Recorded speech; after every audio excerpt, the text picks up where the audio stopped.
এই রাজ্যে এর থেকে কি হবে? আজকে যত তোলাবাজ গুন্ডা ক্রিমিনাল চিচকে ক্রিমিনাল লাতখোর ক্রিমিনাল যারা আমার পায়ের তলার নিচে থাকতো তাদেরকে সবসময় কনসেপ্টটা দিয়ে রাখতাম আমরা, তারা আজকে কাউন্সিলর হয়ে গেছে, তাদেরকে পুলিশ সিকিউরিটি দিচ্ছে। এর থেকে লজ্জাজনক কি হবে? 450 ব্যারাকপুর পুলিশ কমিশনারেটে 450 ক্রিমিনাল তৃণমূলের নেতারা সিকিউরিটি পেয়েছে। আপনি ভাবতে পারবেন? অ্যাবসোলুট ক্রিমিনাল তারা। তারা মদের ঠেক এখনো চালায়, ড্রাগস এখনো বিক্রি করে, তোলাবাজি এখনো করে। আজ শুক্রবার দোলের দিন দুপুরে এক যুবককে কুপিয়ে খুন করার অভিযোগ উঠল টিটাগড়ে। নমস্কার বন্ধুরা, আমার নাম ধ্রুবজ্যোতি সরকার। খড়দা থানার অন্তর্গত টিটাগড় পৌরসভার 13 নম্বর ওয়ার্ডের জয়শ্রী কেমিক্যাল কারখানার গেট সংলগ্ন নন্দবসু রোড এলাকার ঘটনা। আক্রান্ত যুবক আকাশ চৌধুরীকে রক্তাক্ত অবস্থায় খড়দার বলরাম পণ্ডিত হাসপাতাল থেকে বেলঘরিয়ার একটি বেসরকারি হাসপাতালে স্থানান্তরিত করা হয়। শারীরিক অবস্থার আরও অবনতি হলে কলকাতার আরজিকর হাসপাতালে স্থানান্তরিত করা হয়। সেখানেই ওই যুবকের মৃত্যু হয়।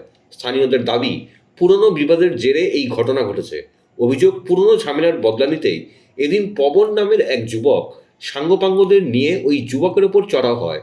ছুরি দিয়ে ওই যুবকের গলায় ও পেটে এলোপাথারি কোপানোর অভিযোগ উঠেছে। ঘটনায় একজনকে আটক করেছে পুলিশ।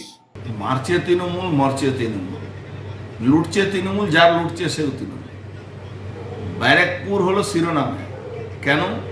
এই জায়গাটাকে লাতখোর ক্রিমিনালদেরকে, পার্থভৌমিক, রাজ চক্রবর্তীর মতন লোকেরা, মমতা ব্যানার্জির মতন নেত্রী, এই লাতখোর যারা এনডিপিএস খাওয়া আসামি, সিপিএম জামানা হোক বা তৃণমূল জামানা হোক, এদেরকে যে পায়ের তলা আমরা রাখতাম, সেই লোকগুলোকে এরা কাউন্সিলর বানিয়ে দিল।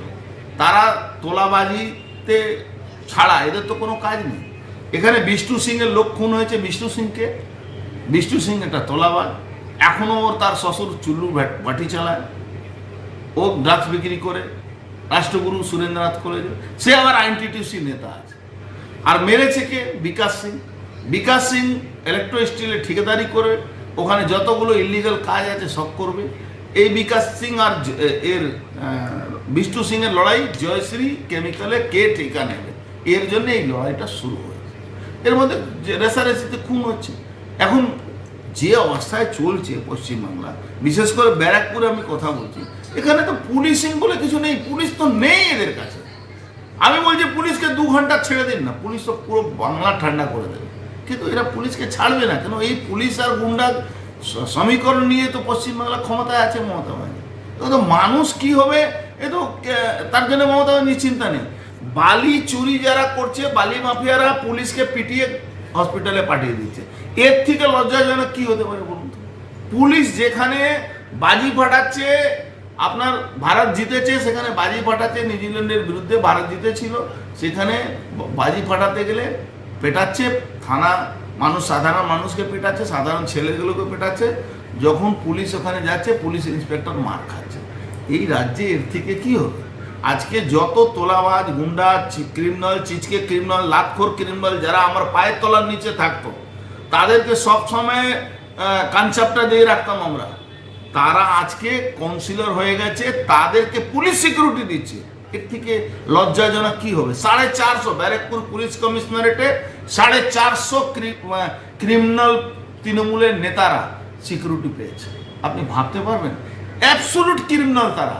তারা মদের ঠেক এখনো চালায়, ড্রাগস এখনো বিক্রি করে, তোলাবাজি এখনো করে, সবই করে তারা এখন পুলিশের।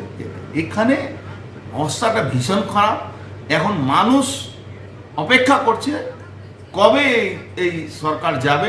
আমরা খড়দা থানার অন্তর্গত ওয়ার্ড নম্বর 13 জয়শ্রী ফার্টিলাইজার আছে এখানে, ওর বাউন্ডারি এলাকার মধ্যেই একটা ঝামেলা হচ্ছে। আমরা খবর পেলাম, সঙ্গে সঙ্গে পুলিশ অ্যাটেন্ড করে তৎপরতায়। তারপরে আমরা জানতে পারলাম কি দু কিংবা তিনজন মিলে এক লোককে আহত করেছে, ইনজোর্ড আছে, বোধহয় ছুরি মেরেছে, বোধহয়, নট শিওর রাইট নাও। ভিকটিমকে হসপিটালে পাঠানো হলো। ভিকটিম এখন বোধহয় হসপিটালেই আছে। আর সঙ্গে সঙ্গে স্পট থেকে আমরা একজনকে অ্যাটাক করতে পারলাম। ও থানাতে আছে এখন। আমরা সঙ্গে সঙ্গে কেস করে তদন্তে নেমে গেছি। বাদ বাকি ক্ষতি আমরা বের করছি কি হলো, ঘটনার পিছনে কি শক্তিকতা কি আছে, কে ইনভলভ আছে, কেন করা হলো, এইসব নিয়ে বাদ বাকি এভিডেন্স আমরা কালেক্ট করে করছি। বন্ধুরা, ভিডিওটি ভালো লাগলে দয়া করে লাইক শেয়ার করে দেবেন, আমাদের পেজটা ফলো করে নেবেন, আর আপনার মতামত কমেন্ট করে অবশ্যই জানান। ধন্যবাদ।